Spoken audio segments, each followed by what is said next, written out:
Hello, and welcome to the Tuesday Night Music Show. Tonight, we get the boys from Boston, kind of. Awesome. We got John Cowley from Boston. He's actually, well, close enough. Close to Boston. Close enough. And Jay, who lived in some affluent suburb of Boston when he was a child, but now is a child of... I was born in SoCal. Boston, St. Elizabeth's Hospital in Boston. And then your parents drove you out to the affluent suburb you grew up in. 7 miles away, yes. Yeah, okay. All right. Just Or to as get we that called straight. it, worlds away.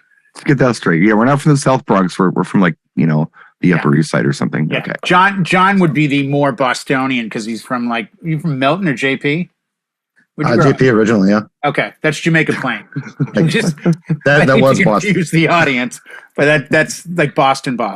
And I'm your host, BSR, who's not from Boston. He's not from Boston. Not from Boston. No. Wicked Nut. Wishes he was, but he's not. I got a great So topic wicked tonight. awesome. I got a great topic tonight that I think that both of you gentlemen are going to have a lot of fun with.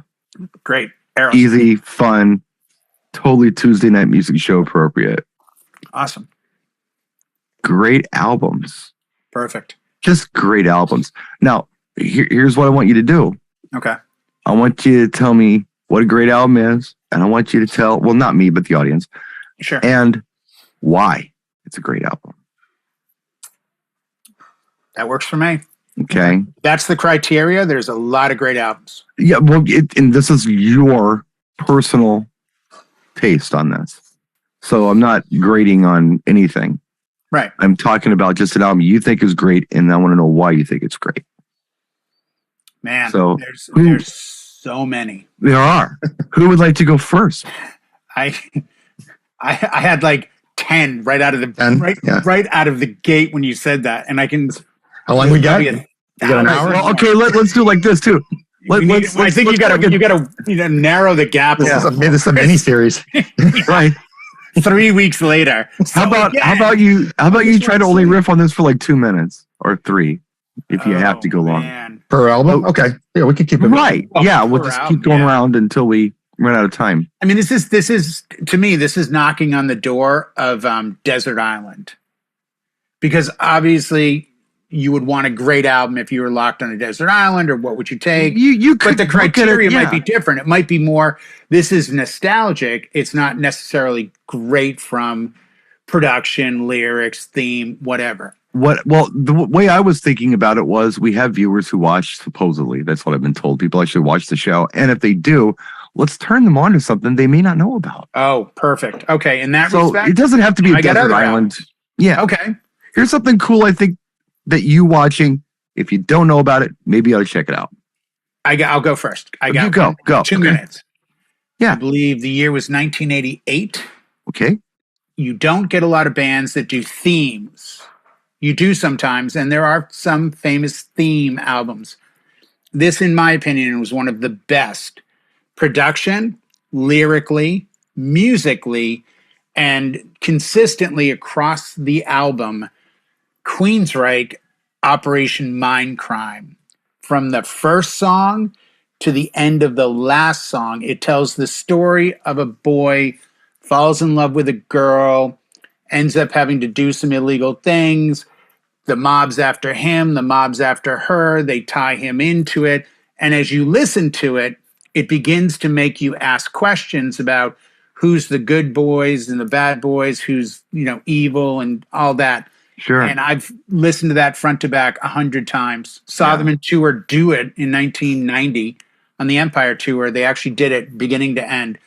And I think as an album to sit down, it's hard rock. Yeah. You got to know that up front. Queensryche is kind of a hard rock metal Sure. band. But from the first drop of the needle, they consistently take you through the story, and you can lay it out like a book when you're done listening to it. So I would vote Queensryche, Operation Mindcrime. Well, before we great go album. any further, I was going to mention this too. It's interesting how sometimes there are albums that are inspired by a story, and they're different from the one I was thinking of was like Purple Rain. That Okay. came to mind as, but that doesn't tell the story of the movie. Right. Exactly. But it it's becomes a good soundtrack, yeah. intertwined. Well, it's not even. Here's the goofy thing about Purple Rain. It's called the original motion picture soundtrack, but there are actually 4 other acts that aren't represented on that album that were in the movie. And there was never a soundtrack that was complete with all of those. Oh, yeah, that's a great you know, point. I never Just the thought time of that. and Yeah, there's no the time. Apollonia. There's no time. There's no Apollonia 6. There's no Des Dickerson. And then the gentleman who did the score, Michael Columber, like the Lake Minnetonka song and all that. That dun dun dun dun dun dun dun dun. That was this guy who like did Ruthless People and The Golden Child and all these scores for these movies, original music. And Not TV Michael movies. Kamen. No, his name was Michael Columber. Okay. Colombier, Columber, French composer. Okay. But then if you talking about Prince here, you fast forward to Batman. All right. Remember the Batman thing, Yeah. Prince? Yeah. That was billed as music inspired by the motion picture Batman. There was also a Batman original motion picture soundtrack, which was all Danny Elfman. Yeah, there was that point where they split them. You had the pop hits, and then you had the soundtrack being Which is all fair. the instrumental stuff. And I always felt that was fine. That's fair. Against All Odds was one of the few soundtracks. Yeah. They intertwine both because they have a lot of Larry Carlton, all that beautiful guitar and synth work that were instrumental tracks. Those are represented on the soundtrack, as is Phil Collins, Stevie Nicks, Peter Gabriel. Speaking of Michael Columber, he also did White Nights, which had did he? separate lives with Phil Collins. Yeah. And that soundtrack was very much like that too. It was that where song you could get both and songs. score. You could get here's the mellow one. I want to say that Flashdance did that to a certain extent. Did they not on that soundtrack They might have have.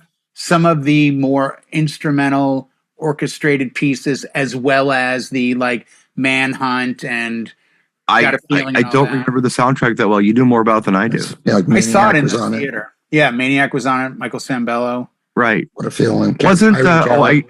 I get Maniac and Far From Over by Frank Stallone mixed up. That was from Staying very Alive. close. Yeah. Yes. Very solid. Manhunt. There's a great remix of that by Dubfire too. If you ever Well, want the to hear song it. Flashdance you turned me on to. Yeah. Yeah. Oh yeah, that I think that was a Yeah. Dubfire remix too. Yeah, that's a good one too. Well, So go ahead. I'm- I don't want to take the show. No, up. we went off on a tangent, but I just wanted to talk about that. It thought it was interesting. Tangents are okay. John, please. I'm going to take myself back to the summer of 1980 when this entirely black album cover came out with very hard to read band name on it. It was AC/DC. Yeah. It was back in black. Yes. Now, the fun part is I didn't put together that this was the same band that played TNT and It's a Long Way to the Top and the stuff Okay. that's been on the radio since I was a kid. Sure. I put this on. I'm like, who is this? This doesn't sound like AC/DC because I didn't know the story at that point. I was Right. 11 years old, right? Yeah. From beginning to end, I've probably worn out 3 copies of that record playing it through on vinyl. Just Fabulous album. everything. It's all killer, no filler. Only runs about 45 minutes, Yeah. front to back. They're all 3-minute in and out songs, except for like Hell's Bells Sure. runs a little longer. Yeah. But that changed rock and roll, and for that being now a 43-year-old record, it still holds up as well today as it sounded the day it first Oh came yeah. out. Great way to start Production, the 80s. Mutt Lange, yeah. That's just before because people today are just buying singles and tracks. They don't really have the joy of listening to a whole record all the way through. Right. That's You why I'm know, talking about this. So this is one here you can actually enjoy the whole experience. And Well, I think about going over to somebody's house. If you were to do that in 2022, I don't know, people still just like go to house parties. Just something cool, you're hanging out. Somebody puts a record on and you're playing it front to back and it's good. Mhm. That you could do that with these back in the old days. Now it's coming over to my house. I'm going to play You Shook Me All Night Long. And Yeah, I'm going to put on listen to Spotify and press something else. shuffle. It's like it's not the same. You don't get that immersion. I remember going to parties and they would just drop the new cool album. I remember being at a party when they were playing Prince Diamonds and Pearls that had just came out. and we're playing videos from it too. That was the theme of the whole party. It was just that and the remixes from Get Off. That's a great record. Cream On its and all own too. this That stuff. sounded so different than everything he had done to that point. That was, A lot of that. I'll get to him later.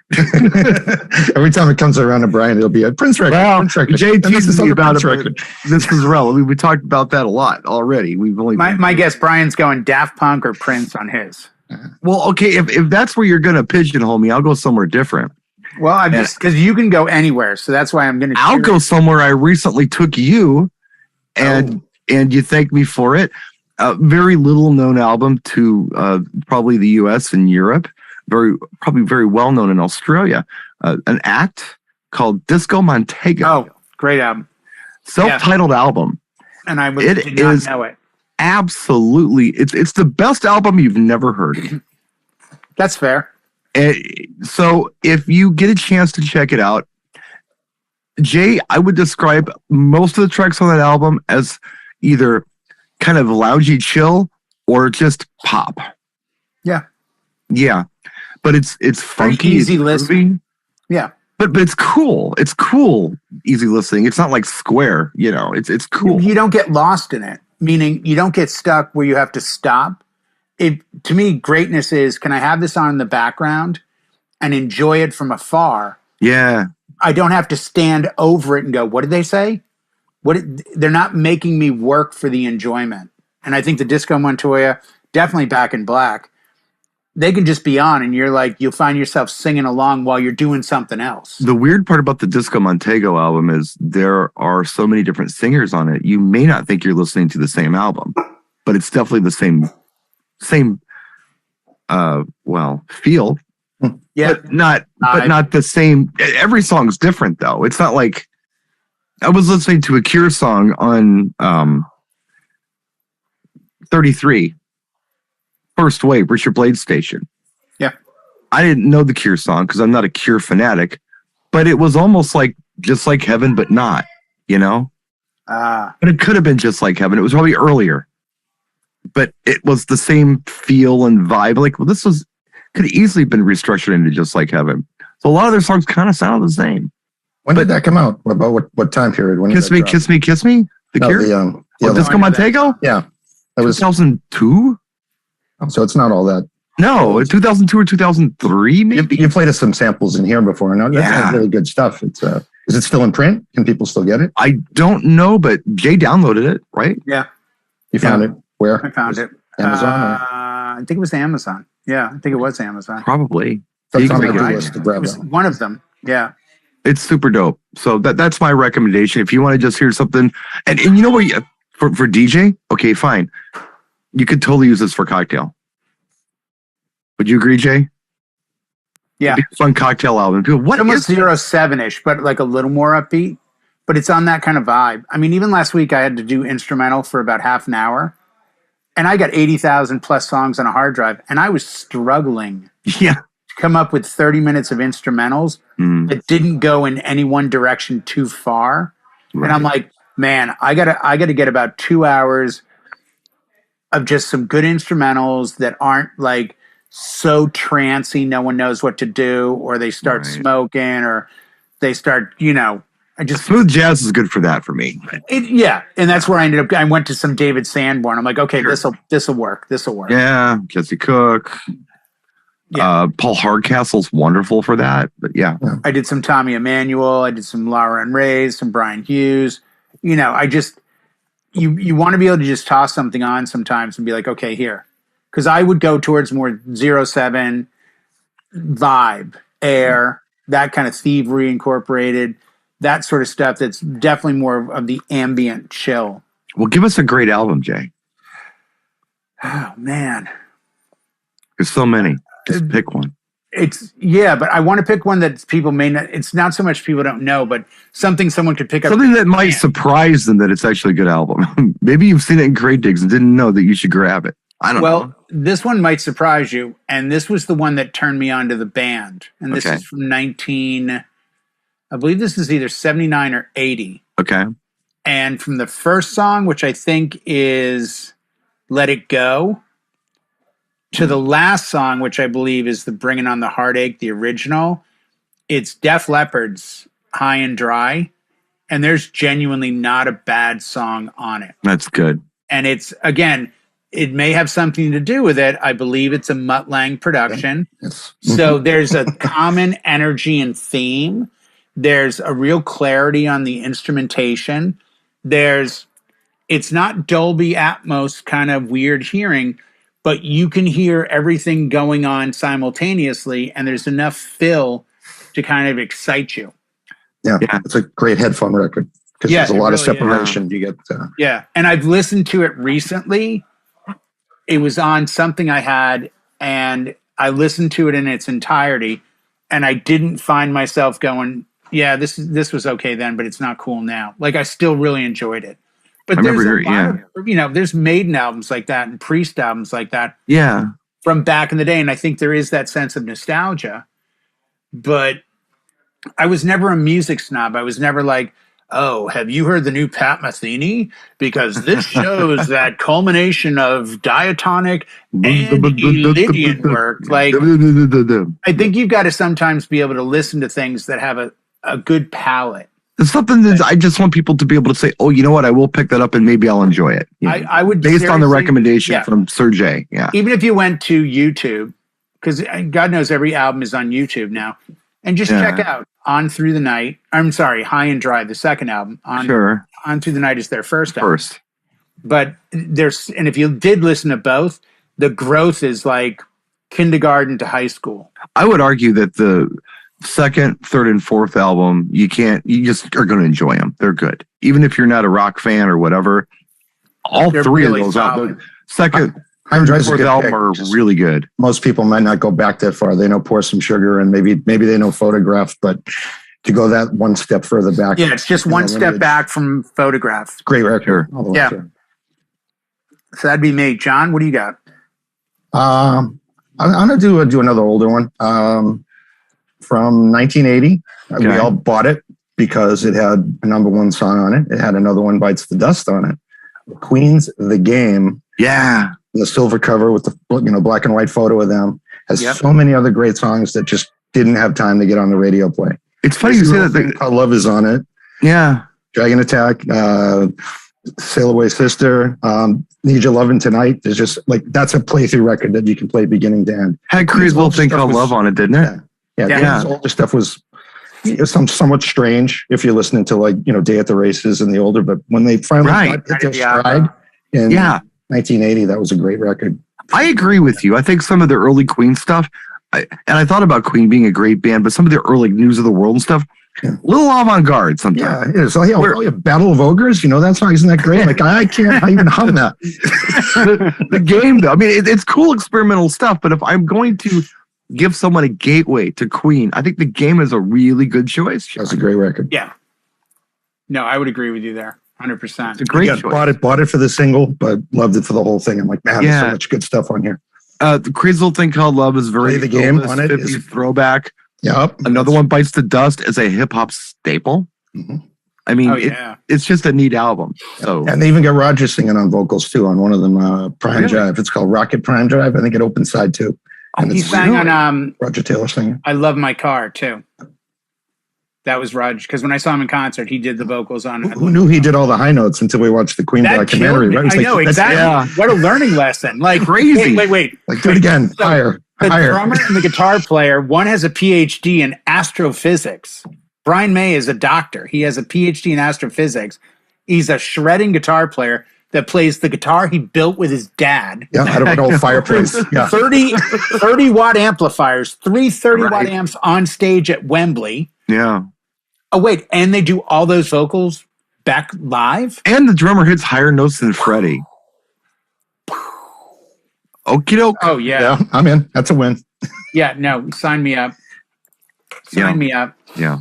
It's like discovering Dan Hartman is the bass player on Frankenstein and the lead vocalist on Free Ride and wrote it.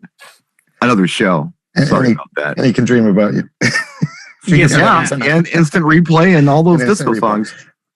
My turn. Take a Free Ride. That's Dan Hartman. That's Dan Hartman. They only come out at night. Edgar Winter. Dan Hartman. Yep. And he's playing bass on Frankenstein. I mean, he's the bass player. Okay, so I got a list up here. I'm kind of cheating a little bit, but I thought about this and I figured that. Well, you made the topic.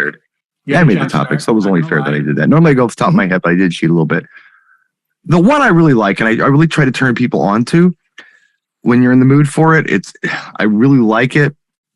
It's surprisingly good as an album, is Delight World Click. You know, you're a champion of them. You Yes. really, really are. More than That anyone album I've ever met. And I didn't know, admittedly, anything past Groove. And you're like, wait a second. Yeah. That's like I just said, America, they have vanilla ice cream. Oh, wait a second. They have 200 years of history. Like, yeah, you champion that freaking. They owe you royalties, in my opinion. I tell you what, man, that is, give it a try sometime, Jay. You couldn't get past What Is Love, but that was just the flip side. There's a lot of really good, neat songs on there. It's a cool album to drive to. It's a cool album to chill to. There's dance songs on there. There's cool vibey songs in there, kind of like the Disco Montego stuff almost. Yeah, it's a neat album. It's a cool experimental album too. I mean, they were a cool act. How cool were they, dude? Bootsy Collins wanted to he collaborate with them, and Q-Tip from Tribe Called Quest, and the saxophone player from James Brown was on there too. There were people on that album that were somebody, who were just fans of the band before they did that debut album. And the tracks are solid. Side note, I have to ask, why is it when bands like that come out, put out product, it's almost like a self-fulfilling prophecy that's it? Like they just go, like they're not something we're talking about today actively doing. You know what I'm driving at? Like, look how great this is. Look how much they did. And then they just, like all the albums we've mentioned are pretty much groups that either are still around or went on to do other things. Yeah. But there are those isolated ones where you just go, this was great, and then they disappear. Yeah, well, they did things for a minute, but it was more underground stuff, which was kind of what they were in the first place. Groove Is in the Heart was just a hit. But if you listen to the rest of the album, you can totally see that this is like very kind of boutique cool people music. It is, but it's good. And that's why I think I like it. Right. And I think everything else they did there on out was more of the boutique cool people music. It was kind of housey. It ain't bad stuff. I mean, the other stuff they did is good, but it's not the magic that is that magic in the bottle that first album was. Yeah, it's tough to sometimes replicate that. There are albums like that where you get this hit, and it's hit worthy. It's got that thing that puts it on the radio and puts it on the charts. And then you listen to the rest of the album, it's like, what is this? It's really good, but it's nothing like that hit. But it was that climate back then. You had to come out, and if you released a hit, you were now obligated to release another one. Like you look at bands in the 80s like Whitesnake. Whitesnake was huge in Europe. They had a following. They came out of Deep Purple. Yeah. They had this thing. And all of a sudden, John Kalodner gets with them with Geffen and goes, hey, we need to sign them, and we need to get this song, and this song re-released from the Slide It In album. And then we're going to do this. But they re-released from Slide It In. It was Slow and Easy and Love Ain't No Stranger were the two songs on that one. No, there was another one that they redid that was out earlier. It wasn't Here I Go Again, but there was another one of those songs. Here I Go Again is on 87, but there was something else on Slide It In that they had pulled up from the earlier catalog and said, oh, let's try this and redo it. Regardless, great album. Check it out. I highly recommend it. I'll tell you the other album I was thinking of maybe next time around. Okay, and I'll make this quick because this one will shock you, and I can argue why because it just came to me. Yeah, and admittedly, you have notes. Now I have notes. This is an album that I can still listen to based on 2 songs alone, but looking at the 9 songs that are on it, all phenomenal. From 1983, Genesis, the album by Genesis with the diamonds on it. Yeah, that's a good album. Yes, songs That's like all. Mama, Amazing, Taking It All That's Too Hard, All, Illegal Alien, Just a Job to Do, Silver Rainbow. But the one that blows me away is Home by the Sea and Second Home by the Sea. I have driven from Belmont to Albany, New York that summer with this cassette tape in the Volkswagen GT with the sunroof cranked open, blasting Home by the Sea and Second Home by the Sea. And I just think this is one of those albums that the songs are kind of all over the map, but they're really well done. The production is there. It's clear. That was the album. Is on board. There are albums like that where, for me anyway, I can remember I didn't care for that song. My mother thought that was the coolest song ever when it came out. She loved it. That's she thought it was awesome. Yeah. But I was like, I don't know about this one. What turned me on was Just a Job to Do, which came out on love that rock radio. And then it was like, I need this album. Yeah, Yeah. That song is just, I mean, that was the one that grabbed metal. Me and got my attention. Yeah, that is just so in your face. Yeah. You know, but they show the prog rock comes out on Home by the Sea a lot. Even Mama to a certain extent, because it's got like a techno Depeche Mode vibe before techno Depeche Mode vibe. It was experimental. I mean, yeah. You know, I mean, it's just, I think for who they are and what they are, I love most of their catalog, but when I look at them in totality, that's the album that really. That's the album. Yeah. For me personally, you know, they got me at, what was it? Not Invisible Touch. The, Duke. They got me at Duke. I mean, the Duke was the one because that had, Turn It On Again. Yes. And I love that song. Because there's a key change and a beat for time change in the beginning. That's an amazing track. Wow, what's going on here? And the only thing I knew by them as the Genesis was like Lamb Lies Down on Broadway. You probably knew Follow Me or Follow You. But I wasn't. That was kind of like It's like Peter Gabriel. Yeah, that was like prog for us. You know, songs in 13/8 that didn't exist. Yeah, Genesis wrote stuff like that. Yeah, exactly. Where's that extra beat come from? Games Without Frontiers, and I'm like, wait, what is that? Started to get airplay in Boston. I'm like, what is this? And it was right around the time Genesis was getting in. And they're like, yeah, this is Peter Gabriel. Used to be in this band Genesis. Was right, and this and this and this, and you're like, whoa, what is this? And around the same time, my Music Snob friend's like, you're into King Crimson, aren't you? I'm like, of course. What are you kidding me? I'm like, you know. See, I was so young at the time. I had absolutely zero association with Peter Gabriel and Genesis. They were two separate things. I could not even fathom them being related. Like I say, in the night that it was when I got older. Wait a minute. Peter Gabriel? Oh, in this. Oh, okay. Gotcha. Yeah. You said Phil was trying to sound like Peter Gabriel singing some of the songs. I think by the time it was Duke, right? It was about Follow You, Follow Me. Some of the earlier stuff, he was trying to do an imitation of Peter. Phil was. By the time they got to Turn It On Again, he kind of came into his own with the screams. You know, I can show you. I can show you. He suddenly had an R&B voice, and he showed that with like Really Kind of Love and Can't Hurry Love. Yeah, but Turn It On Again was where everyone who know, people who know, and I can hear it too. Really, seems like he kind of came into his own. Yeah, I agree. Once he found his sound, that was it's Phil. Now you can hear him on any song anywhere. You're like, Phil. He just unmistakable. I think it's John's turn. I think it's mine. Oh, the best record that you could get from a band before they called it quits and retired, which makes no sense. Synchronicity. Oh, 1983. It's not like we are doomed.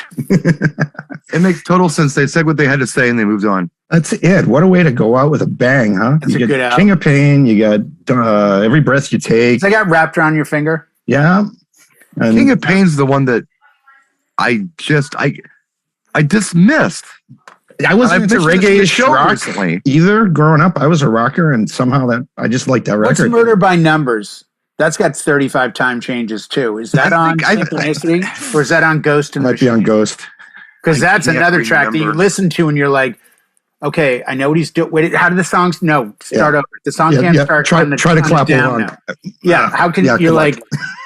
And wait, no, vocals can't start there. Well, they just did. Yeah. Well, Synchronicity is just a masterpiece. Of course it is. Totally.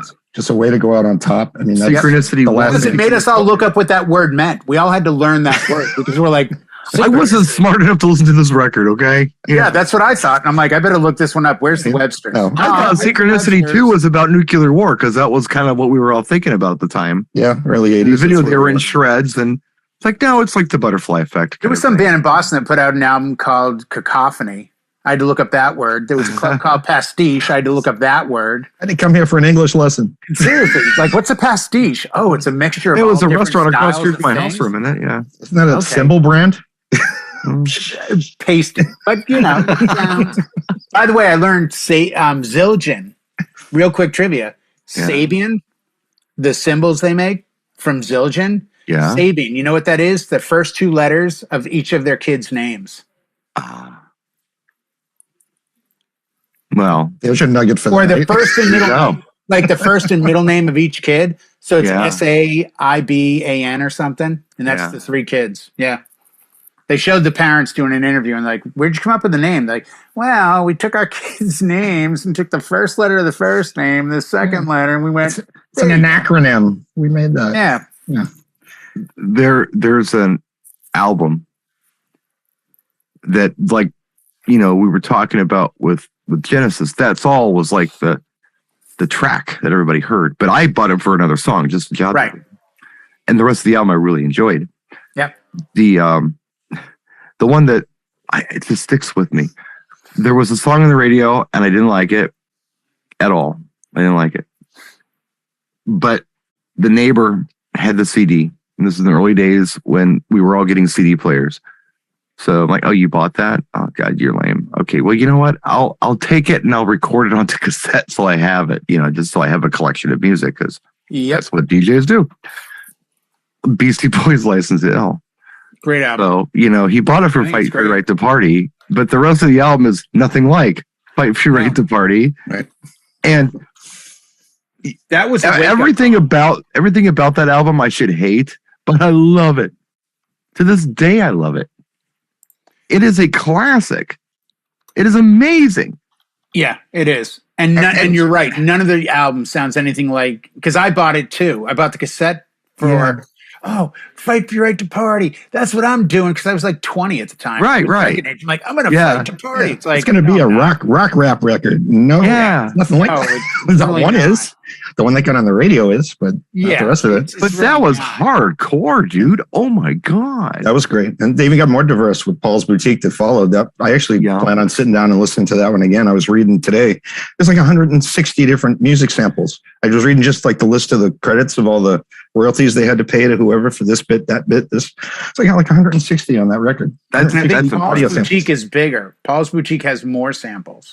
I have never sat down and listened to that album in its entirety. You know what? I think you're the type never that done walk it. away going, oh, I have a new appreciation for him, because Paul's Boutique is really out there. I played it like Shake Your Rump, Hey Ladies. I mean, we played the hits, of course, but I don't think I've ever just done a cover to cover. I own Check Your Head and I like it, but I don't think I own a copy of Paul's Boutique. I'm gonna have to do that. I've heard way too many good things about it, and I think I dismissed it at the time. It's one of those albums for me, John, where there were so many other things going on at the time I didn't have time for it.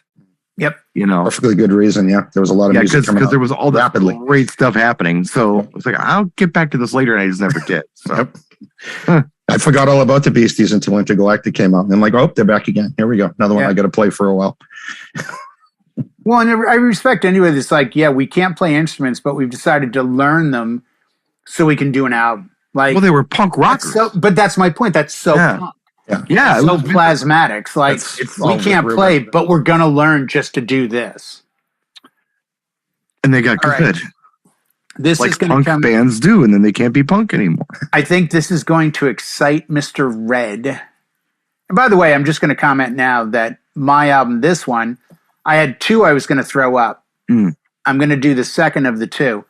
But I will say this. So far, the trend I'm hearing is it just me, or do we seem to all be coming in pretty much the same decade-ish? I did a Disco Montego. That was that's new. I'm going back to it's this century anyway. 1987. Okay. And I'm looking at the tracks right now on the lineup, and I have to be honest, for an album that goes all over the map, lyrically amazing to me, and just came out at a time in life when we needed something different. Yeah. Mr. George Michael Faith. Ooh. Yes. Song the back. to song to song to song to song. I mean, just And every song's different. Every song is different. And yet the listening experience is amazing. From 1 to 10, there's 10 tracks on, or 11, and it goes through. It holds up today. Well, they've just got the Chet Pettibone remix at the end of it, so that's your number 11, right? Right. The Hard Day. Hard Day. Yes. Yeah. Well, and it's still got a last request. Oh, that's right. Yep. The reprise of Yeah. But I mean, Father Figure, One More Try. Yeah, those are the ballads. Hand to Mouth, Faith, I Want Your Sex, Hard Day, Look at Your Hands, Monkey was Kissing good. a Fool. I'm sorry. If you ever question his ability to sing, listen to Kissing a Fool. Yeah. If you want to know if George Michael was a singer, listen to Kissing a Fool. The best song he ever sang, as far as range goes, was in my opinion, it was A Different Corner off of Edge of Heaven. That's where he showed off his skills. Really, yeah. That's the top of Everest for his just listening to his singing abilities. But yeah, this album, amazing. If you added something like, Praying for Time, if you threw that into this album, this would be one of the greatest albums of the century. Well, it was one of the greatest albums of the century, and I was there, and it was. Oh, I was too. It was a cultural phenomenon, man. I mean, I was celebrating my 50th birthday when this came out, and I just remember thinking, man, I just hope the next 50 are just as good. Just because I was at that concert. I was at Faith 88. Yes, I was. Oh. I was in the 11th row at an amphitheater, and I was so impressed we got so close because I could see the space between the guy's teeth. We were that close. Holy shit. And he was good. And Dion Estes' bass player opened for him. So it was the bass player from Wham who was his bass player in his band. Right. That had his own album, had a track called Heaven Help Me that came out. Yeah, he was the opener. And it was an amazing show. And it wasn't like, oh, well, he doesn't sound the same on the album. Yeah, he does. He's exactly the same. No. But that even in my head right now, I'm looking at two albums that I cherish and think are just amazing. Completely polar opposite, but yet only a few months apart between Queensryche and George Michael. And yet in 87, the albums that came out that are big in 87, I mean, I was into Fahrenheit, I was into Whitesnake, Priest put out a live album, and yet in the middle of it all, here comes George Michael with Faith. And I want to say it came out in October of 87. I thought it came out earlier in the year because I remember having it in the summer, but maybe it was October. I remember when I was working at a drugstore at the time, and I remember what came in because we sold CDs and albums. Yeah, it says October 30th, 1987. So it was still enjoyable the next year because I think it set on fire more in 88. Yeah, it was good. It's a great album. And the singles kept coming. They just every time you turn around, there's another one on the radio. Yeah, it's like, whoa, who's this? Wait a second, I have that. It was one of those where they're going to go from here kind of albums, but it was really good. Can you imagine, real quick, I want to throw this out there because I think it'll make sense to you, Brian. I think it'll make sense to you, John, and probably some of the viewers. For some reason, I'm looking at the diversity of the tracks here, and I'm getting this real Joe Jackson vibe about his ability to put out albums that had a lot of diversity. And I had his double cassette live album where he'd done 4 different versions of Is She Really Going Out With Him? And one was like Pat. One was just, I think, an accordion. One was acoustic. One was a rocker. But I look at those songs, and I just think today, if I could wave a magic wand, I would love to take a Joe Jackson album and say to George Michael, hey, do me a favor. Yeah, I want to re-release this album with you doing vocals. Because that'd be pretty crazy. Because the track selection was so obscure. Like, this is, I'm sorry. I mean, well, the thing with George is, Kissing a Fool versus Faith and I Want Your Sex. Remember, George was a writer too. But this guy wasn't just a singer; he was a writer. But that's what my point. Like Praying for Time. I mean, you don't know Praying for Time. Just go look up YouTube, Praying for Time, George Michael, the lyrics version, and read the lyrics that he wrote. That song is moving. I just remember it being a big disappointment because I was so hyped up about Faith. And they did a major release for that. It was like an event. Oh, it's, and 7 o'clock or 9 o'clock or whatever on MTV, they're going to release this video of George Michael, brand new song, world premiere. It's like, really? That's it? This lyric video and this mellow ass song? We just did Faith, Praying for Time or Faith? Praying for Time. Yeah, after following up Faith. Oh, as far as following up Faith. Yeah, 100%. But on its own merits, I just think on its own merits, if you put that song against something else, it'd stand out. But against Faith, yeah, that's a hard sell. It's a hard sell. It's like real hard NXS sell. doing Suicide Blonde after Kick. It's the same thing. Yeah. But I like Suicide Blonde, but I was like, and? Yeah. Well, George wanted to be someone different, even in the Freedom video. Didn't he burn that jacket in the closet or something? Yeah. Yeah. And what was and I liked that he was willing to say, here, I'm moving away from all this. I didn't mind that he had Christy Turlington, Bunch of models. Yeah. yeah, Cindy Crawford, Christy Turlington. There was one with one name, not Ivanka, but the one that had one name, the blonde, and then I don't know. Naomi Campbell, Tatiana, Christy Turlington. Oh, he had Linda Evangelista in there too. Like he was trying to tell us something. You had I think 5 there's models. something you should know. I'm like, well, I think we figured it out. It was It's right John's- in front of us. It's What right could there. it be? Who's that John- guy he's kissing? John, what do you got? Oh, okay. I would be remiss coming from the great city of Boston if I didn't There we mention come. this first record that plays like a greatest hits album that we've talked about in here. Yeah. The Cars. Oh my gosh. All day. First album, All every day. single song was a single. You heard every single one on the radio.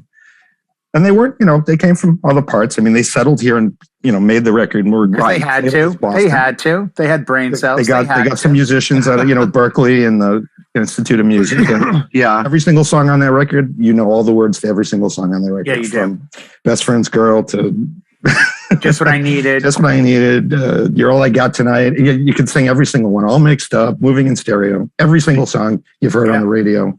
It's a great listen beginning to end. Again, short runtime, less than an hour, but quality all the way through. Oh yeah. The odd thing for me and my just looking at this linearly when it came out, never heard anything like this before. This was brand new.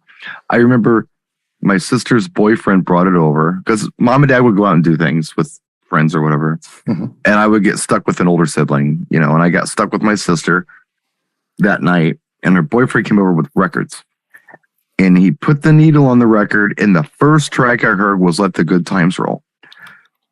And to me, it sounded like, the old school Let the Good Times Roll, like punk had gotten a hold of it, or robots had gotten a hold of it, and did this thing to it.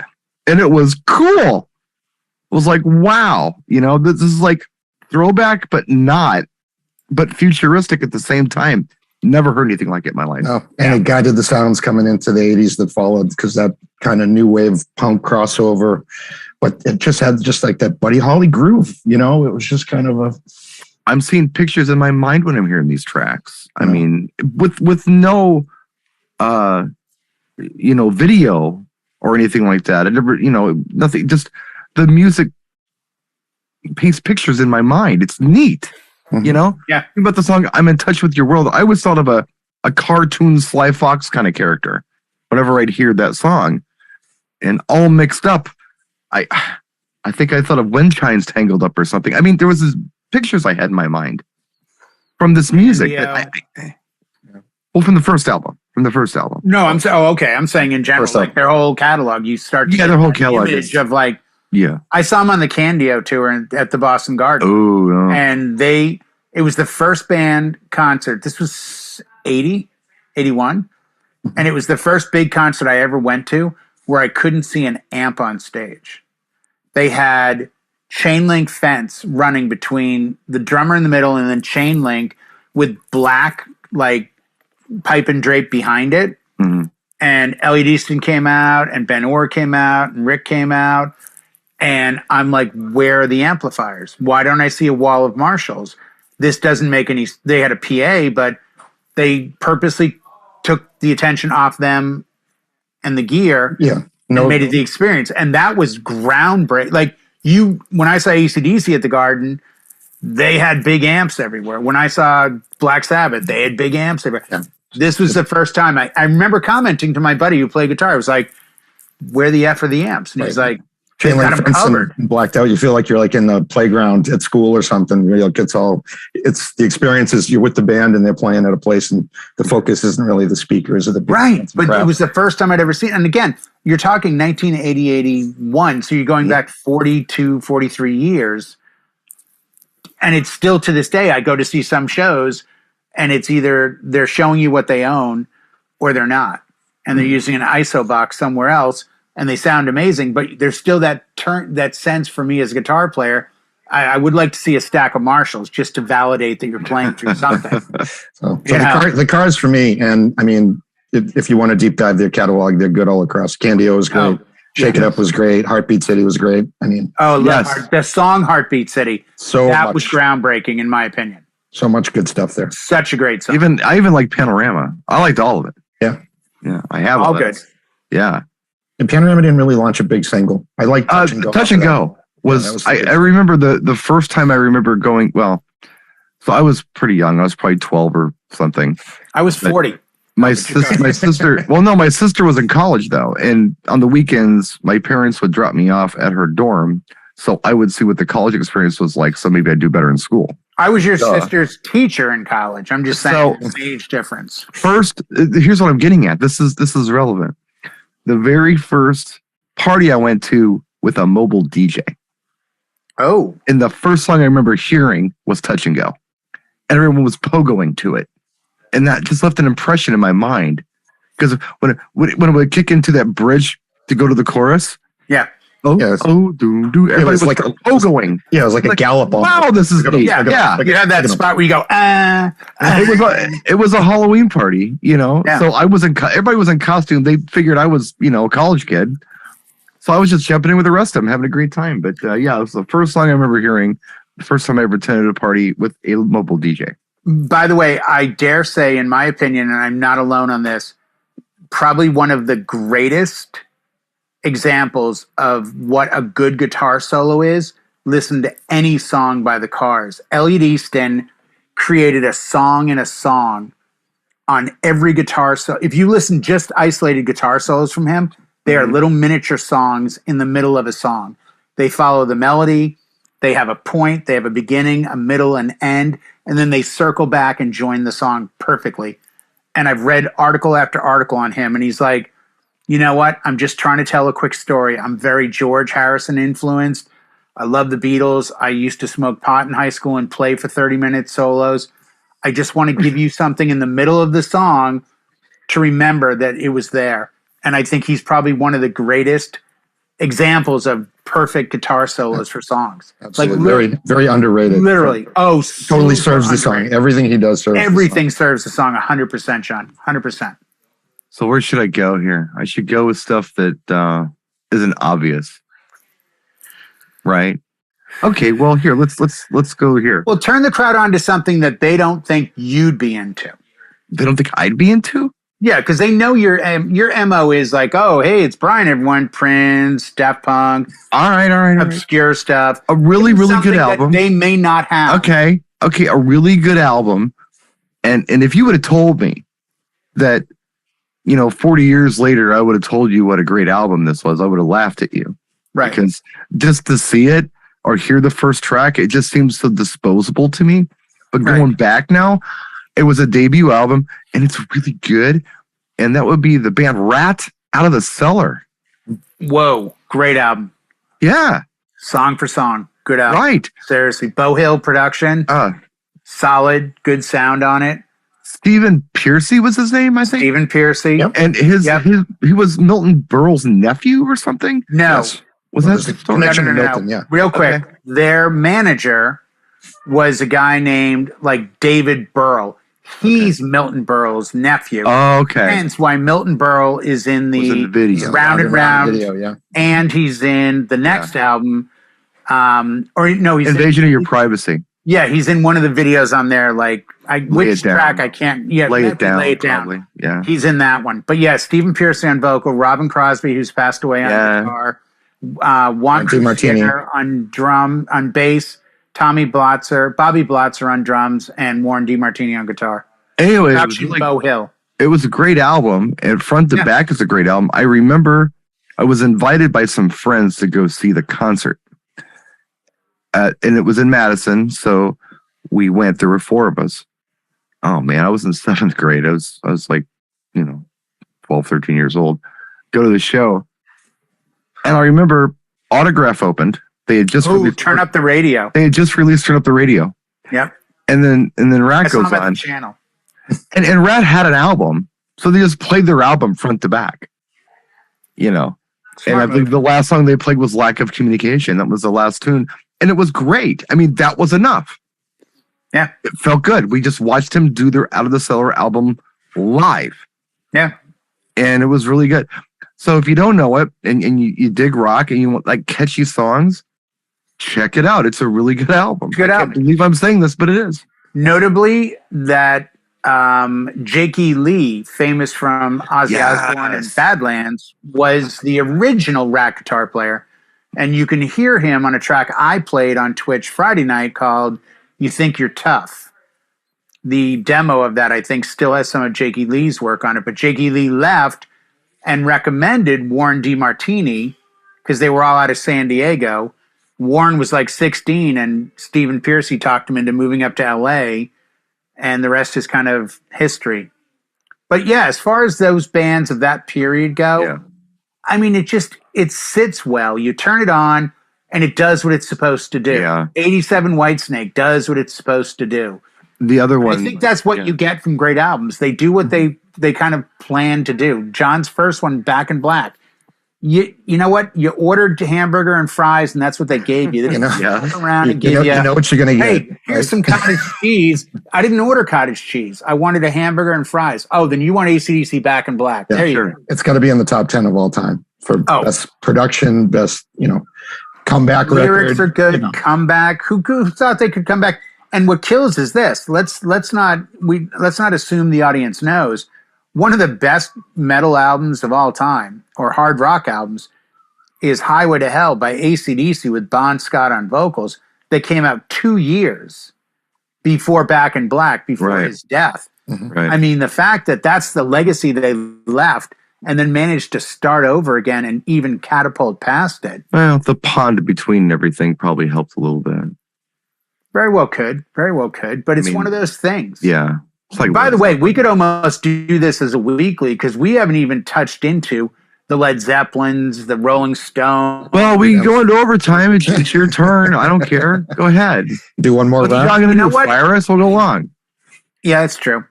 You know what? When it comes to dropping the needle on an album, I have to say, man. I was going to go Aerosmith Live Bootleg because it's got such diversity. It's a 2-album set. It's got some tracks from the early 70s they did at Paul's Mall. It's got a little bit more diversity when it comes to the style, but the audience can take away from tracks. But I have to tell you, Aerosmith rocks from beginning to end. I mean, you open with Back in the Saddle. And love that song. You end with You See Me Crying. Or no, you end with Home Tonight, which I end a lot of my shows with. That's the last song at my wedding 22 years ago. I planned it out. The very last song of the night was Aerosmith, Home Tonight. I mean, and it's still to this day. It was as good in high school when I got it as it is today, and it was then. So I would have to say Aerosmith rocks. I think that was their peak in the 70s for what they could put. Yeah, they ended up with like 2 separate careers. It was kind of neat how that worked out. Oh, yeah, it was really neat. Yeah, they put out a greatest hits record in 80, and that's... right. Well, those guys were interesting. Of their career, and now they're coming up with a 50-year anniversary. A rap album, and they're back. Oh, you could deep dive them and start going, I mean, because you go up to like Permanent Vacation with Hangman Jury and Fine and all that. Yeah. You know, that's the second wave that's of the We're Back their thing before Yeah. Get a Grip and Pump. Yeah, I think as far as a good, solid rock album, and if you listen to the guys from Guns N' Roses on down, they all mention Aerosmith rocks. It's just a really solid beginning to end album. What you got, John? Beginning to end listen, in the classic rock, the top albums of all time, we have to put Pink Floyd's Dark Side of the Moon. Of course. Spent 500 weeks in the Billboard Hot 100 from the year it was released until almost a decade later. It was still floating around in the Hot 100 records. It's like the longest charting album of all time. Of all time. Of all time. From everything from Money That Got on the Radio to Great Gig in the Sky. And oh, love that. There's a little something for everybody on that album. That's just a good rest your brain record and relax. Yeah. when the workday is done, throw that on. You have not lived until you can always do the Wizard of Oz one. Oh yeah. And there's a version of it on YouTube where they do the Wizard of Oz, and that makes sense. But I tell you, headphones, turn the lights off, light a candle, and put on Dark Side of the Moon beginning to end. You won't regret it. You can have it. Well, after this next one, I'm going to do a union break, but it's okay because I'm turning over to Jay, and he'll more than take it for a minute. Okay. So, you know how it goes after 1 hour. It's a union break. Well, if we should wrap for a good show, I say we just wrap. No, let's go in overtime. Let's come back. Very sorry to say we're going in overtime. We haven't even hit an hour yet. Oh, we haven't? No.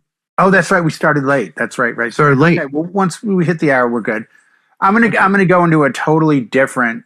I mean, I'm trying to stay on the rock thing. Obviously, it's where I'm kind of born and bred. No. If I'm repeating myself, forgive me, because I'm going through these scenarios in my head while some of you were talking, and now I can't remember what I said and what I just thought about. But I don't believe I talked about this one yet. No, and I apologize. I jumped in front of you because you. No, said it's okay. Break. We're just having fun. I thought you were going to bounce for a sec. Oh, Brian's got one. I was going to go first, and then He's next. Okay. You go first, myself and come back. Okay, do that. I apologize. Do that. No, it's all good. I am. If you don't know, I am quite fond of Nile Rodgers. I think that pretty much anything he touches is fantastic. Anything you are from a Chic fan. to David Bowie, but you know, I have to say, you know, in my lifetime, in my very formative years, the album, the definitive album is Like a Virgin. Madonna, Like a Virgin. It is really good. Front to back. It's a good album. It's a good album. You know, and if all the pretty girls, you know, back then there was a sound, it would be that album. I mean, it was just that album was coming out of every clothing store. It was coming out of every car. It was coming out of every party. You'd hear it everywhere. It was so neat and so good, and a lot of good hits on it. Great hits. Dress You Up came off of that. Shooby Doo is on that. It's a lot of good stuff. Yeah, there is. A lot more than just the title track. Yep. I think it got lost with, wasn't it right after that Immaculate Conception came out? No. Okay. It was the first album, then it was Like a Virgin, then it was, well, she did Crazy for You for Vision Quest, and then she did Live to Tell. Live to Tell from Act Close. And then she did True Blue. And then she did You Can Dance, the remix album, which was the singles, which were the extended ones. Into the Groove. Well, no, it was like Spotlight and things like that. Right. Into the Groove was from Desperately Seeking Susan. That was a single that came out shortly after Like a Virgin. Yeah. But True Blue, and then it was Like a Prayer. And then it was Dick Tracy, and then it was Immaculate Collection. I'm way off. Okay. Yeah. There was a lot of stuff before Immaculate. I forget him. Like a Virgin was like album 2. Or album 3 or 2? 3 maybe. 2. Yeah. Borderline 2. Lucky Star, and then before that you had that Everybody stuff. And what was the one where she was like Burning for You? Wasn't that the album before the first album? Burning for You.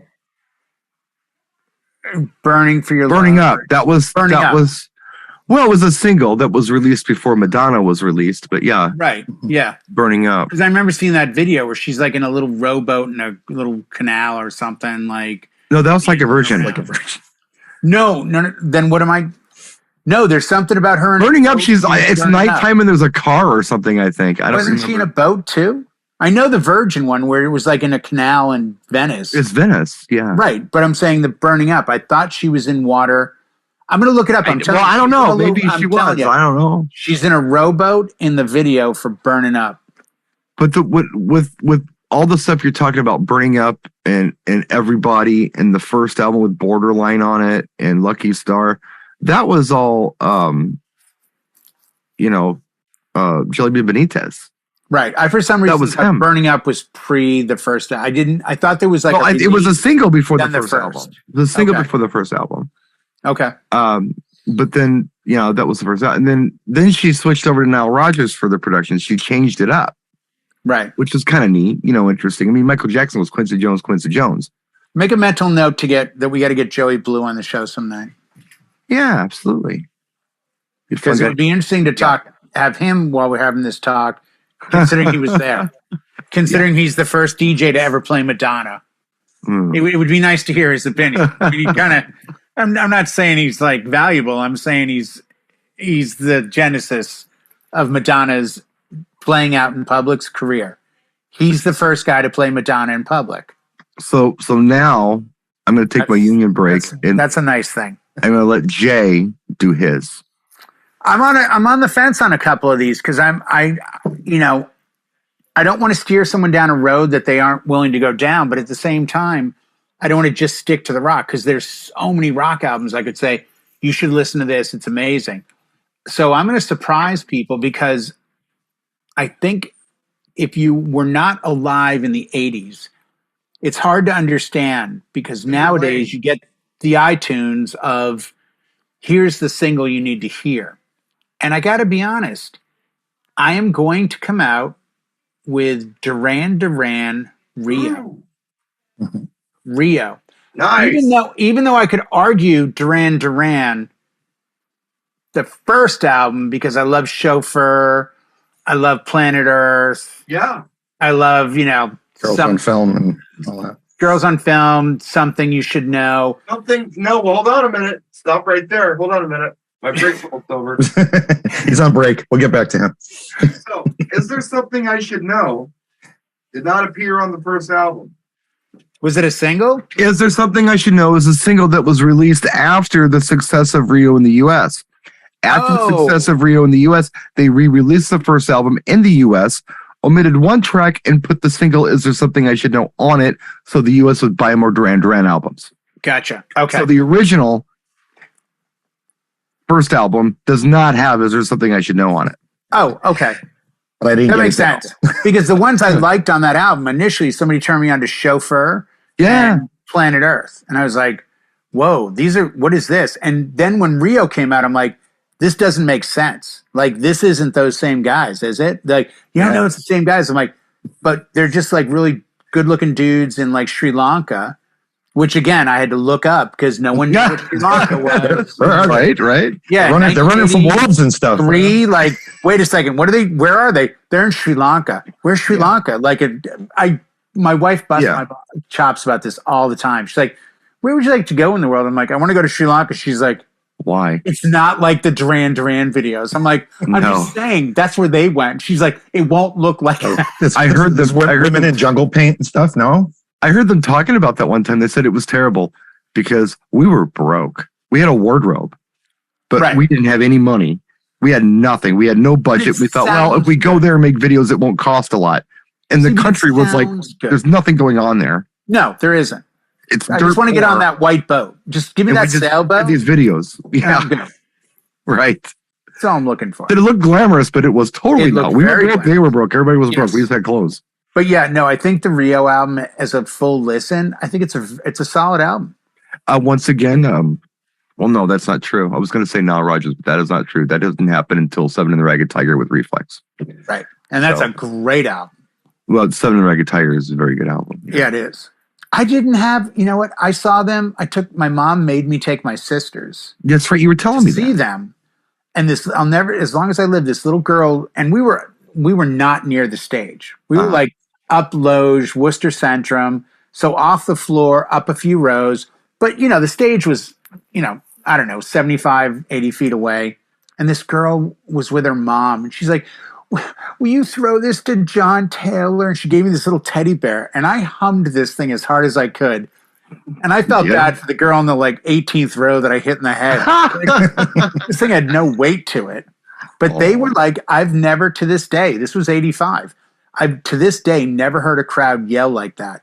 So when people say the Beatles, I know what it must have sounded like. Well, it was Elvis I was first. one of 7 guys in the crowd. Yep. And gladly, because my fashion choices back then, much to the chagrin of my beautiful wife, I was wearing Miami Vice red Girbaud pants that had the little tag on the fly, a cut sleeve gray sweatshirt with a Japanese rising sun. The funny part about it is I'd have been envious of his wardrobe back then. White Capezio dance shoes. You look like you belonged at a Duran Duran concert. Exactly. Yes. Miami And Vice I had type to band. argue. I had to argue for years after that I did like girls. I'm just saying. Yeah. When I left there, people wanted me to choreograph their video for this drag Yeah, show. And I'm like, it was the 80s. A I little can't androgynous dance. back then. Yeah. Oh, androgyny was in full effect back then. But it was a great you're right. concert. This, And you know what? I think Rio is a worthwhile listen for a fun, good, solid album. It's not going to change your worldview. Yeah. But it's a great album. I think I told you this before, or I mentioned it before on a previous broadcast, but the first time I heard anything off of Rio was on rock radio. It wasn't on Top 40 radio. Really? Yeah. Yeah, that was Hungry Like the Wolf was on the rock station before it was on the Top 40 station. It has that guitar intro that makes sense. That guitar sound, you can sell that. College radio was playing it. Rockers were getting into it.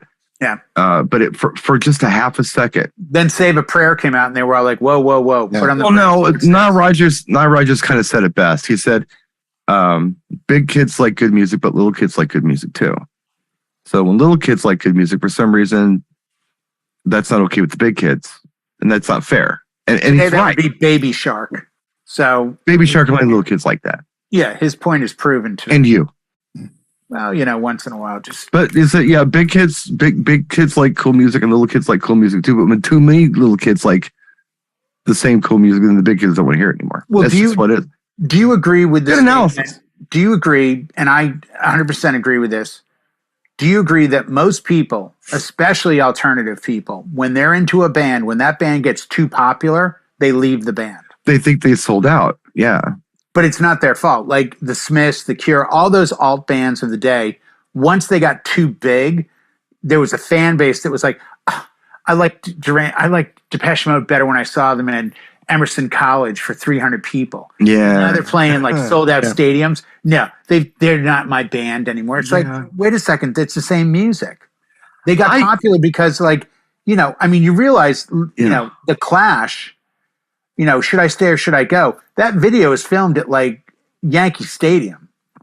Like they're played Yankee Stadium. This is the Clash, a punk band who are like all about helping the people, and they're playing to 50,000 people. Come on. I think what does that matter? I think it kind of depends. And it might be one of those once bitten, twice shy kind of things, because some acts do look for the mainstream hit. They get pressure from the label for this stuff. That's hey, what get the a hit, we'll drop you. For. So here, that was it. We want you to do this song. We don't want to do that song. Simple Minds, Don't You Forget About Me. They didn't write that song. They don't like that song. Right. They were forced to do that song. But there's better songs on that album. Well, yeah, there are. Jungle Land, Ghost Dancing. Those are better songs. But that's my point. Sometimes it is a sellout. Even the you got to do what makes you the money sometimes, and I understand that. Johnny Depp, I'm devil's advocate on millions of dollars. Like, why is that a bad thing to get paid for your art? Sometimes it's out of their hands. Unless you hate the song, like Quiet Riot hated "Come On, Feel the Noise." They tried to mess it up, and they tried to deliberately screw it up, and they still got a hit with it. Like with Ollie's, like they'll hate this drum intro, and he does this thing, and they're like, "We love it." And Kevin Dubrow was like giving him the finger in the studio, like, "What are you doing?" And Kevin Dubrow's like, "That's my first take vocal. I hated it, so I sang it badly." It's like, dude, that's the take they used. You didn't sing it that badly. By the way, Mental Health is a great album too. So. It is. That's a good record. Yeah. Go ahead, John. What do you got? John? I was going to give Eric a voice because he actually put a good one up in the chat that I agree with. Would have been Michael Jackson's Thriller from '82. So, because that was a chart topper, and that was just Quincy Jones, like you said, single after single after single. It was a great album. McCartney on there, Stevie Wonder on there. Yeah. Oh, actually, no. Stevie was on Tug of War with Paul. He didn't do it with Stevie. It's interesting you bring that album up because it was groundbreaking back then too. I was alive and well then. I was 82. I was a senior in high school. You were young, but you were I was young, but I was still. I'd skipped 14 grades to get there. I was only 7. But I remember that song, that album was like also. And here's the thing: I was in radio at the time. I was working on the #1 FM station in Boston, and we had I'll never forget, in studio. If you could get Bradley J, Carmelita, any of the DJs from back then, if you can find a photo, which I can't because I didn't have a camera. We had the Michael Jackson Off the Wall poster in studio. him like lying, like kind of lying on the ground like this on like a bearskin rug or something, or a tiger stripe. That's the Thriller album. Is that Thriller? Then that's the one we had on the wall. That didn't have the afro. He didn't have the afro. He's got the jacket over the shoulder. No, right? he didn't. He had the Jerry curl. Yeah, that's Thriller. But I remember that image. Thriller. Yeah, I remember that image being up on the wall. And BCN was playing the Ramones. They were playing Aerosmith, the Cars, but they were also playing that out of Michael Jackson. Well, sure. Well, you had Toto as the studio band for that. You had most of those guys playing on. So they're like, human nature. Toto wrote it. Michael sang it. They did. Yeah. Yes, they did. 100%. Picaro and all those cats were and then you introduce Eddie Van Halen into doing the Beat It solo. Yes. Yeah. And that suddenly translates to Van Halen's only been out for 3 years. And guess what? Here's Eddie doing this, which then Slash later on mimics by jumping Black or White, on Black and White doing the solo. Remember listening to the record? I'm like, that's a hit. That's a hit. That's a hit. By the way, I'd love to know. This is a wicked Halloween sounding song. This is going to be big in October. Well, do you remember the video? Do you remember Waiting? MTV was like, we're playing this video. Who was it? John Landis produced it. Yeah, 15 minutes. Did Animal House. But here's the thing. He did American Werewolf in London. That's why he wanted Yes. Who's I want to know one thing. Was it Michael Jackson's idea or Quincy Jones' idea to say, you know what we need here? Eddie Van Halen to do what Eddie Van Halen does, because there's no written solo. Well, like the guitar on it is Steve Lukather from Toto. Right. He's doing all the other guitar. And it's then the wrong Eddie label. shows up and just goes, Michael was on Epic and Van Halen was on Warner Brothers. So that's somebody had to know somebody. I wonder who put the bug in whose ear and said, I can't remember. Let's get Eddie Van Halen to just riff a solo for 4 bars. I had Quincy and Ted Templeton got along, I think. Maybe. Oh, well, that makes sense. Ted Templeton produced Van Halen. So, boom. He was the production. Someone had to know somebody. I think he did the first 3 Van Halens. Mm-hmm. I know he did 1 and 2. So that would make sense that it was Ted Templeton talking with him saying, you know, it'd sound good to hear Eddie. But how would Ted have heard Michael Jackson's early release? I've always wondered, was that it's because if Michael Jackson is the one that had that idea, that completely changes the perception of Michael Jackson was 10 times more of a genius than we ever gave him credit for. He probably was like, who's the hottest guitar player right now we can put on this record to add some fire to the song? Or did Quincy say that? That's that's my question. I watched. Next time you meet Quincy, Brian, you need to ask him. Brian's deep dive in it. I knew it. I knew this answer, but there was a song, and I don't remember what it was. It might have been Joan Jett's I Love Rock and Roll. I don't remember what it was, but it was something that was very rock that inspired Beat It. And I listened to Beat It, and I listened to this song back to back, and I'm like, oh my God, they are the same damn song. So it was inspired by, because Quincy knew we needed a rocker on the album. Right. We need a rock song. We got rock R&B songs, and we need a rock song. Huh. So they did Beat It. I'll find it. I'll find it and I'll report back to you. I've watched that YouTube clip and I can't think of the song either. I've seen them talk about that. Yeah, I haven't searched. It's very similar. I'm sure somewhere there's a searchable point where you go, hey, check it out. Here's how that relationship came about. Yeah. I think lightning in a bottle, they tried to strike twice with Slash. I think they said, you know, we did it with Eddie. Who's hot now? Well, this band Guns N' Roses is everywhere and there's this guy Slash. Oh, let's get Slash. Like, because at that point, you're Michael Jackson. You can get whoever the hell you want. Pretty much. You know? I mean, David Lee Roth comes out. He's like, who am I going to get for a guitar player after Eddie Van Halen? I don't know. We can get this guy Steve Vai, who's in some Crossroads. Oh, yeah, that makes sense. Like, at least there's your audition tape. Do the Crossroads guitar work and see if anyone bites. They did. Plus, he was formerly Frank Zappa, which in itself sells. Well, here's what I was thinking about. For better or for worse, this is what I was thinking about. We talk about Thriller a lot, okay? And it's a really good album. Yeah, it is. But so is Bad.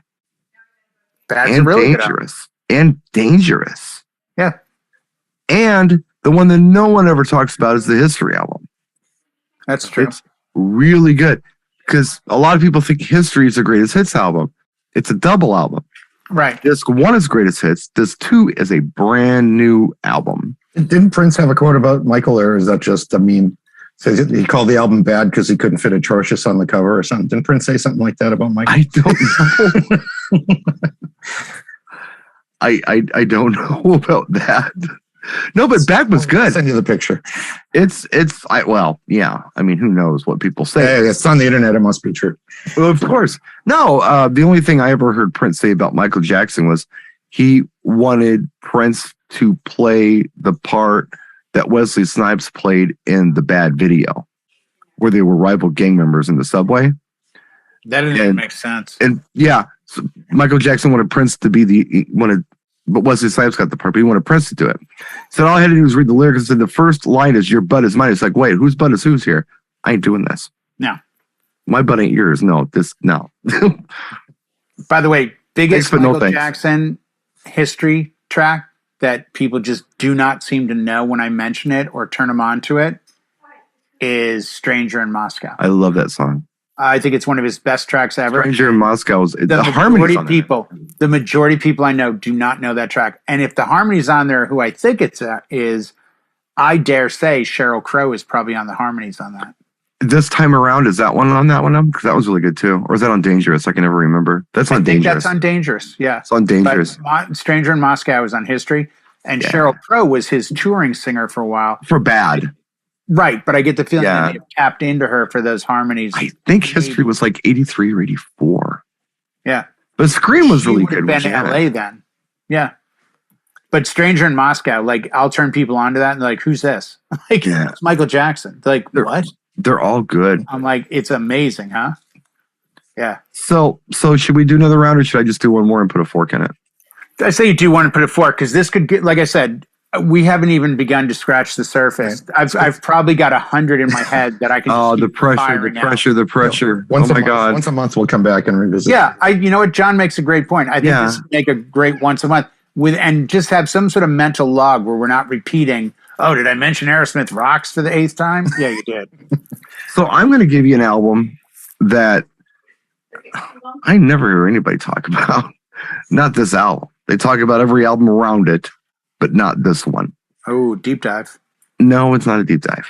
Not really. Well, I'm saying deep dive if they're not talking about it. Well, they're not, and I'm surprised because it's actually one of my favorites. And it's very much a concept album. And it's not billed as a soundtrack album, which is kind of cool. It's billed as an album, music within a movie, but it's no. Prince's Parade is really good. I don't know if you've ever sat and listened to the Parade album. Nope, I have not. It's amazing. I will have to check that out. It's half of the album is things like Kiss, Another Lover, Hole in the Head, Mountains. The other half of the album, you feel like you're in 1930s France, but it's funky. It's so weird. It's a neat album. Oh, I gotta check. It's not what you expect. It's right. It's almost like an experimental album. Yeah, but it's really one of my favorites. One of my favorite Prince albums is Parade. By the way, absolutely amazing. I have to mention BCN did this, and I think, and it could still be going on today, that there are FM radio stations that do this. A lot of them do like Metallica at 8 and all this other stuff. But there used to be a 1 or 2 nights a week, we would at midnight play an album. And that's exactly what we did. They would drop the needle on track 1. Yeah. Go to the end of side 1, flip it over, and play side 2. And we would advertise like, hey, tonight we're doing Disraeli Gears by Cream in its entirety. And people got excited because, there was that sense of listening to something in its totality. I tell this story all the time, and I'm so fortunate that it brings me joy 44 years later. Excuse me, driving my bike from Belmont Music to my house, holding Cheap Trick live at Budokan and the Police Outlandos D'Amour, getting in my room. I don't remember how I decided. Oh, I know how I decided, because the Police didn't have as much liner notes as live at Budokan. So I read live at Budokan while I listened to the Police. And I only knew Roxanne. Yeah. I didn't know Bottom of the Ocean. I didn't know, all that. Right. And I just remember being like, this is amazing. And then came Cheap Trick. And I think the next two albums were Minute by Minute by Doobie Brothers Yeah, that's a good one. and Desolation Angels by Bad Company. And they went through the same process. Take them out, drop the needle, side one, drop the needle, side two, and get up like you've consumed this delicious meal that started with an appetizer, a salad, a main course, an intermezzo, a delicious dessert, and now you're having coffee and the album ends. And you walk away satiated by the experience of ingesting all of this amazing music. I was going to go back to that album I was talking about for a minute. Yeah, please. I wasn't done. Use the word satiate, please. Okay. Don't use that as and then we can wrap the show. I was just going to say, I remember when Prince died, and a lot of famous people were, going on and saying what they had to say, and a lot of them, and I was really pleasantly surprised, that a lot of them cited that their favorite Prince song was called Sometimes It Snows in April. That one, and he died in April, and some of the lyrics that we listened to was kind of eerie. And turn me on to that track. That is a good track. Yeah. So it's good.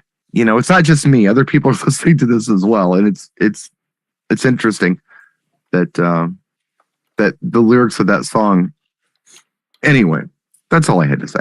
We'll be back next week, and if John and Jay have their way, we will make this a monthly treat for you here on the DJNTV Music Show. And we'll keep some sort of a mental log from the show, some sort of a note, so we're not repeating a constant flow of the same acts or something. Yeah, so we don't say dumb stuff like you're only as good as your last gig every which is absolutely true. But it would be great because I think a lot of our audience might be younger.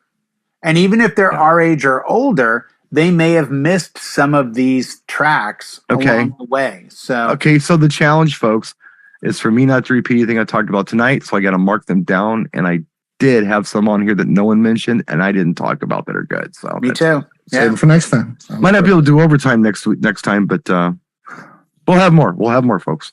So thanks for watching. We'll see you next time. Happy Hanukkah, everyone.